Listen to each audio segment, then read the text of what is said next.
Hello student, good morning. Today we will going to discuss bar magnet as an equivalent solenoid.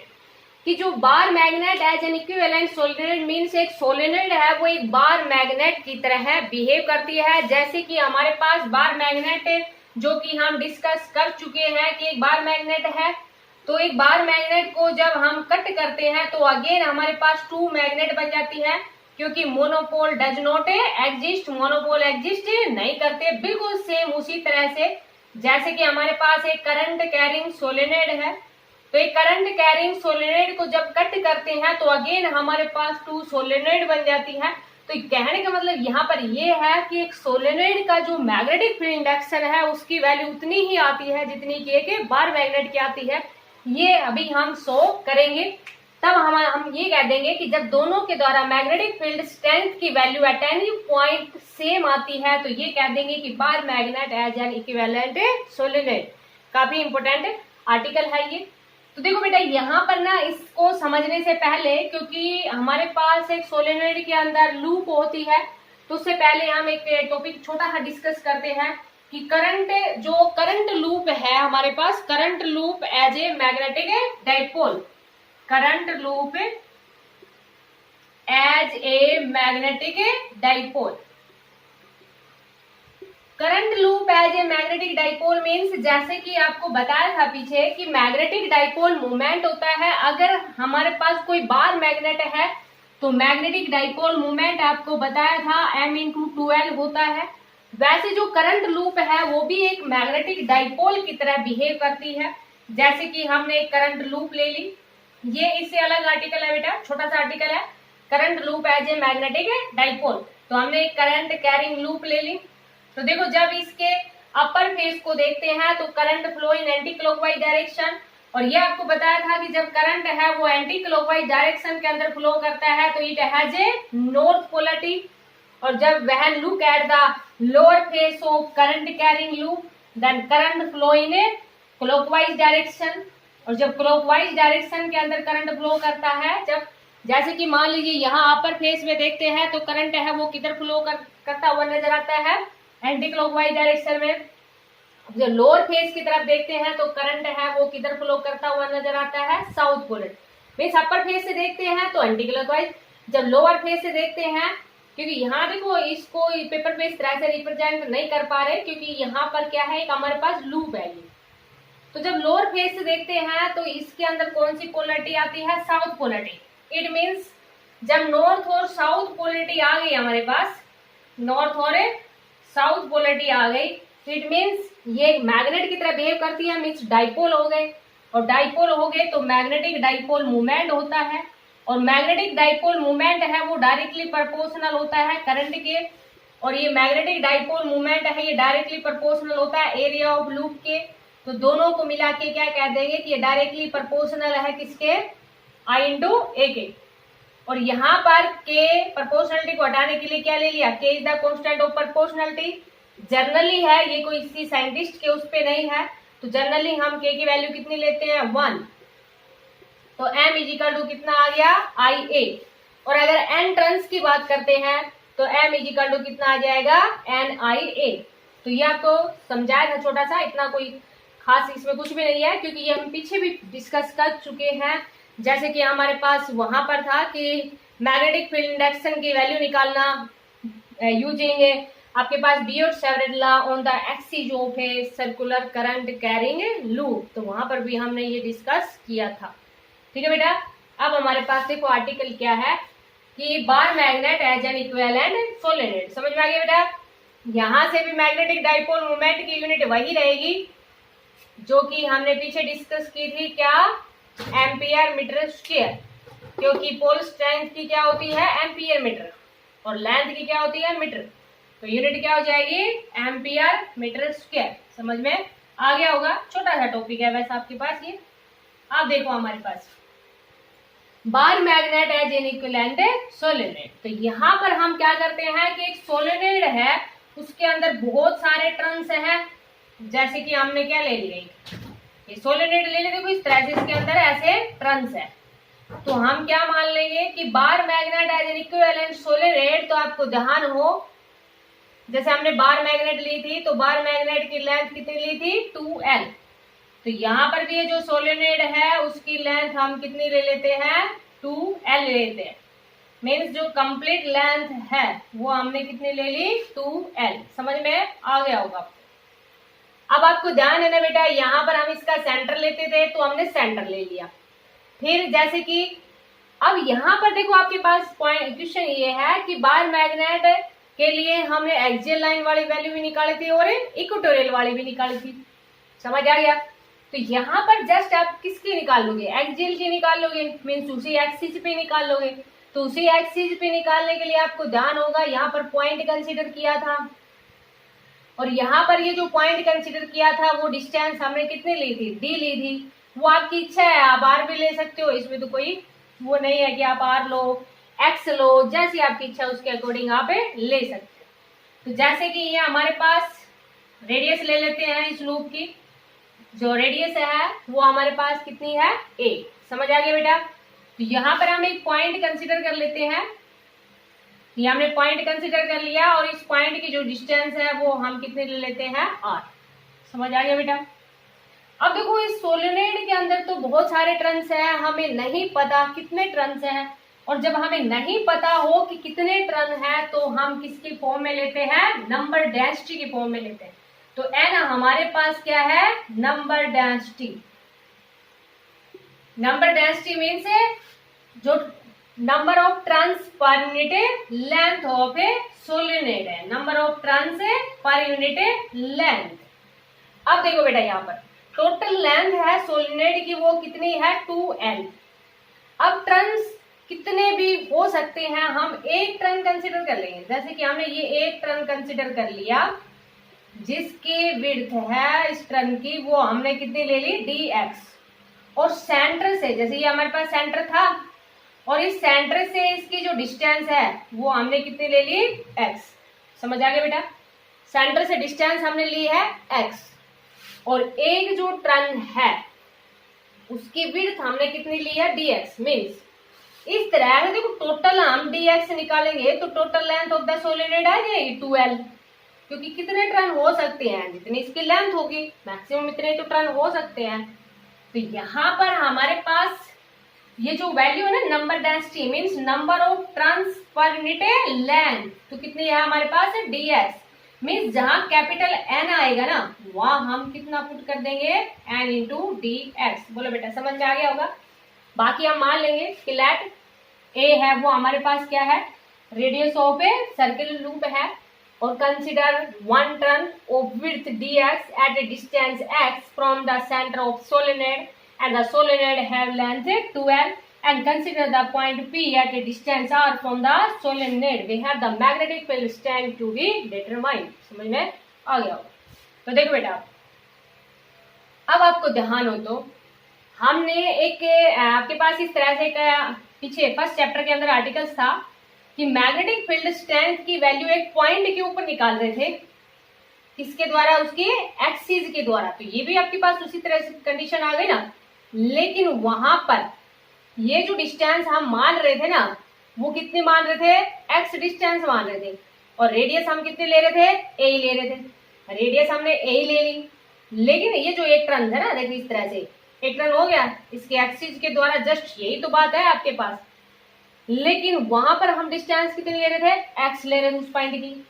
अब यहां से इसकी distance है वो कितनी हो जाएगी, देखो बेटा x तो यहां तक है, थोड़ा सा समझने का ओनली।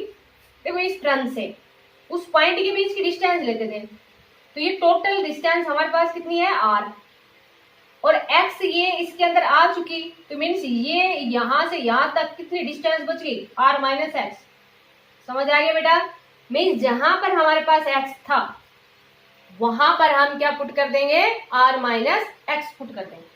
दोबारा समझे देखो, जैसे कि देखो इसकी वैल्यू कहाँ सॉरी जरूरत कहाँ पड़ेगी, वी नो हम सीधा लिख देंगे। जैसे कि हमने यहाँ पर हम ये पढ़ा था वी नो हम सीधा लिख देंगे कि जो मैग्नेटिक फील्ड इंडक्शन की वैल्यू होती है जो कि हमने डीबी वैल्यू जो डीबी की वैल्यू निकाली थी मैग्नेटिक फील्ड इंडक्शन, या आप कंप्लीट वैल्यू निकाल लो कि जो मैग्नेटिक फील्ड इंडक्शन की वैल्यू निकाली थी वो हमारे पास कितनी आई थी, एक करंट कैरिंग लूप के के द्वारा एक पॉइंट के ऊपर, उसकी एक्सिस के द्वारा एक पॉइंट के ऊपर वैल्यू कितनी आई थी, mu naught upon 4 pi 2 pi N I A square divide by A square plus X square की पावर 3/2। बोले बेटा समझ में आ गया ना, ये हम पीछे डिस्कस कर चुके हैं ना। आप देखो बेटा यहाँ पर इसको चेंज कर देंगे, ये तो हमारे पास वैल्यू थी। अब लेकिन अभी आपको समझाया ना कि वहां पर डिस्टेंस x थी, लेकिन उस x की जगह यहाँ पर हमारे पास कितना है r माइनस एक्स, और रेडियस तो हमारे पास कितनी है a, और कैपिटल M की जगह कितना है n इंटू डी एक्स, और जब टोटल निकालेंगे तो यहाँ b की जगह क्या लेंगे dp। समझ आ गया बेटा।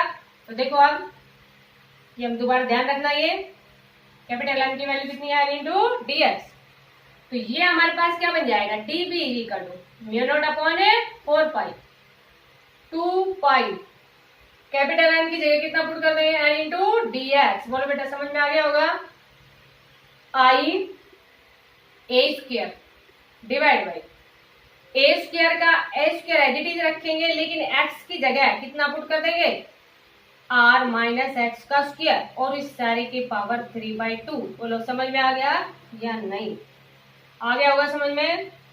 देखो बेटा ठीक है। अब देखो आपके पास जैसे कि यहाँ पर हमने बार मैग्नेट के द्वारा जो वैल्यू निकाली थी, तो उसमें हमने लास्ट में ये कंसीडर कर लिया था कि point is very far away, mean से फॉर शॉर्ट बार मैग्नेट की बात कर रहे थे। तो यहाँ पर हम पहले ही शॉर्ट ले लेते हैं ताकि हमारे पास ये बहुत ही इजी बन जाएगा। तो हमने पहले ही ले लिया, क्या कंसीडर कर लिया कि जो हमारे पास पॉइंट है, point is a very far away, कि पॉइंट है वो बहुत ज्यादा दूर है, और जब पॉइंट बहुत ज्यादा दूर है इट मीन्स आर की वैल्यू ग्रेटर ग्रेटर ग्रेटर किससे एक्स से। आर की वैल्यू लूप देखो छोटी छोटी तो लूप होती है, तो आर की वैल्यू ग्रेटर ग्रेटर ग्रेटर ए से, इट मीन्स एक्स और ए को नेग्लेक्ट कर देंगे। समझ आ गया बेटा। तो ये हमारे पास देखो क्या बन जाएगा dB is equal to mu naught upon 4 pi 2 pi N D X I A square divide by A square plus R minus X का स्क्वायर था ना, ये भी नेग्लेक्ट ये भी नेग्लेक्ट, तो क्या बचा आर स्क्वायर की पावर 3/2, तो 2 से 2 कैंसिल। समझ आ गया होगा। इधर हम रख करते हैं इसको। तो देखो बेटा क्योंकि ये स्पेशल केसेस हमें बाद में लगाना होता, तो हमने पहले ही लगा लिया ताकि ये बहुत ही सिंपल बन जाएगा। Mu naught upon 4 pi 2 pi N D X I A square divide by कितना आ गया आर क्यूब। समझ आ गया बेटा।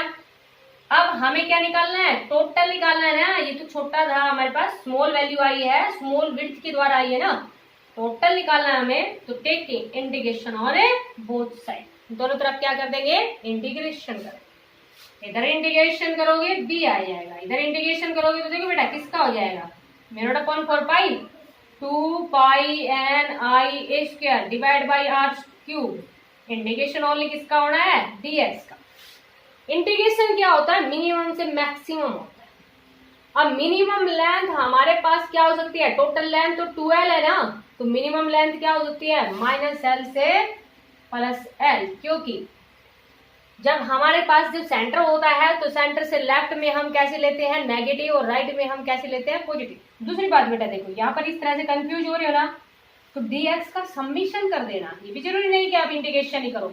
और dx का समीशन मैक्सिमम लेंथ कितनी हो सकती है 2l। समझ आ गया बेटा। या आप ऐसे करना चाहो तो ऐसे कर लेना, आपकी चॉइस पे। तो देखो यहाँ से b इज इक्वल टू कितना आ गया mu naught upon 4 pi 2 pi N I A square divide by R cube, और dx का इंटीग्रेशन करोगे कितना आ जाएगा x अपर लिमिट और लोअर लिमिट। ठीक है बेटा।